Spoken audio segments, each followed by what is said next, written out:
Hi again, Jack Van Breen from Guitar Showcase in San Jose, California for Totally Guitars. We did a segment about the different series of Martin, 1, 2, 3, no 3, sorry, 1, 2, 15, 16, 17, etc. Talking about with the different qualities of wood. Now we're going to talk about the other part of the equation. What does that D mean? What is a double lot? What is an M?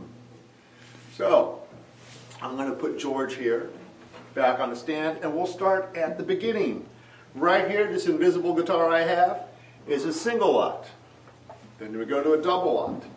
And I was told recently that the aught system, single, double, triple, quadruple aught, is about, they took from machinist language. It's different sizes. Single aught is a very small, what you would call a parlor guitar. A double aught, a little bit larger.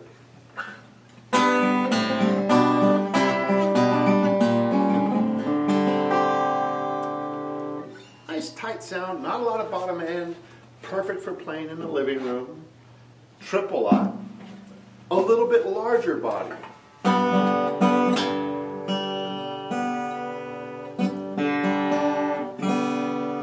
Where's my polytune?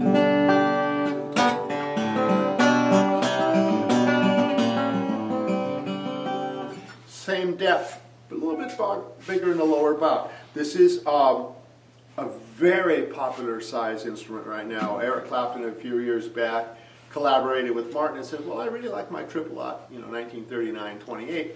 And so they built a bunch of them and everybody went, ooh, Eric's playing that, we should go look for them. So the triple aught body took off. As you can tell, a little bit better bottom end. In recent times, wait, it's the same body. Yes, the triple aught body is the same body they used for the OM, or orchestra model. The difference is the OM has a little bit wider spacing on strings, and if memory serves, a little bit longer scale length. So they sound very similar, but your fingers have a lot more room to work from.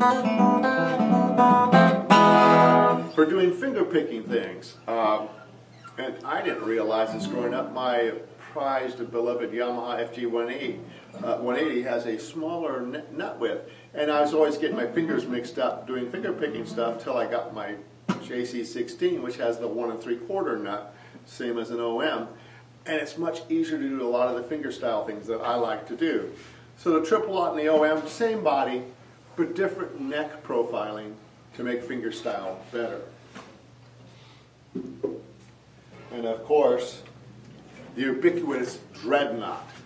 What's a dreadnought anyway? Well, if you go to Wikipedia and look it up, you'll find out dreadnought was a big old boat. The largest battleship they built to date. And I'm not sure what the genealogy of the word dreadnought is, but it just means big.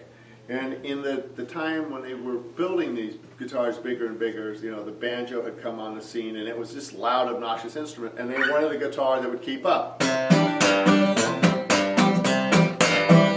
So, dreadnought, big face, deep body, lots of resonance, gives good strong bottom end, and a lot of volume. This is what Martin, you stop somebody in the street and say, Martin, they're going to go, dreadnought. Well, they won't go dreadnought because they don't know, but that's what their brain is saying. Big body. But wait, what if I need even more? And we're breaking the mold here. These first 4 instruments were all part of the X line. High pressure laminate back and sides, solid spruce top, so you can hear the difference the body brings to the table. Okay?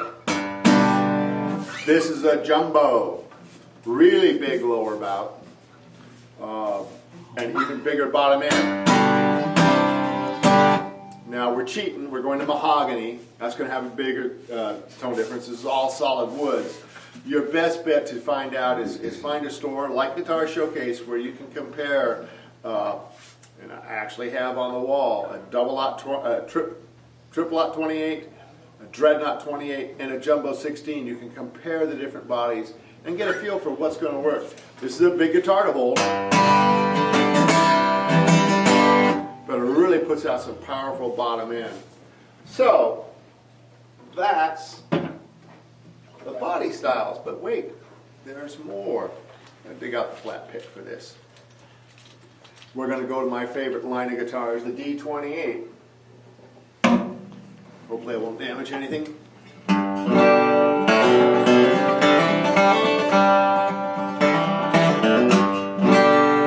So this is the D28. Industry standard, about $2,300 straight with a hard case. Really rich sound. I like to call this the modern D28. You know, no luthier just says, that's the way we do it, and stops. They're always tinkering with the bracing and all that other good stuff. And I should have turned my phone off. My bad. But I have my tuner on my phone, so that's why I keep it handy.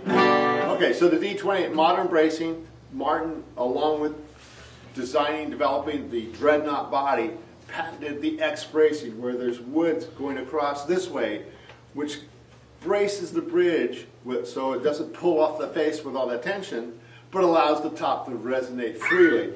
And there's other little cross braces. They said, oh, this is a little bit straight, you know, put a little piece of wood here and stuff. But this is the modern X bracing. Somewhere along the way, people said, but the old ones are better. And they may be. I don't know. I've got an old one hanging on the wall here. You're welcome to compare. So they went to the HD28. They put the herringbone style binding on it, which is what they did in the pre-war era. And instead of just the regular braces, they scalloped the bracing, which is again a tap on the top and say, oh, we need to lose a little mass here so it vibrates more.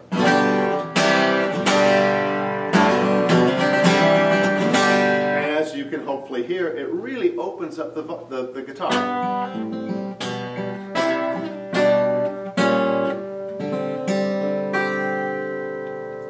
Gives it a much more open sound,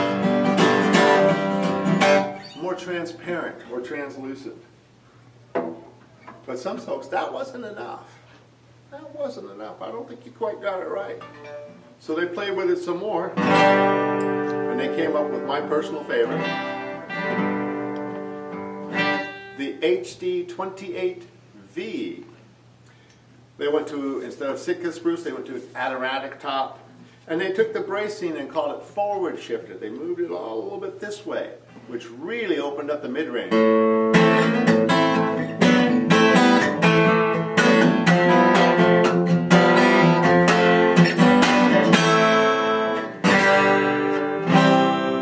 So you get this tremendous open voice, good bottom end.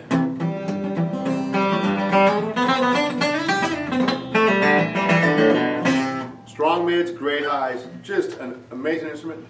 And I doubt that they trimmed enough wood to make a difference, but this guitar is noticeably lighter than the D28. And I think it has to do with because of the style of bracing, they're able to use a little bit thinner top, a little thinner back and sides, and the whole guitar just comes alive. If you haven't had a chance to play an HD28, you really need to. And not just because I'll sell you one for $3,200 or so, but because it's just a joy to play. And the really cool thing is everyone I've ever played has just been wonderful. The last guitar I'm going to show is kind of a little bit different. This is an M body, and the M body is the same exterior dimensions as the J body, but it's thin like a triple aught. They also do a quadruple aught, which is the dreadnought dimensions and thin. Makes it easier to hold. Not quite as boomy a bottom end, which makes the guitar extremely even for recording. This particular one was a collaboration between Martin and a gentleman who knows what he's talking about when he's talking about recording, George Martin, arguably the fifth Beatle, as indicated by the 5th fret marker. Did mahogany and perhaps sapel, I need to look up what this is, in a 3-piece back with a nice little M, which brought some of the bottom end back. Just an amazing guitar, extremely light.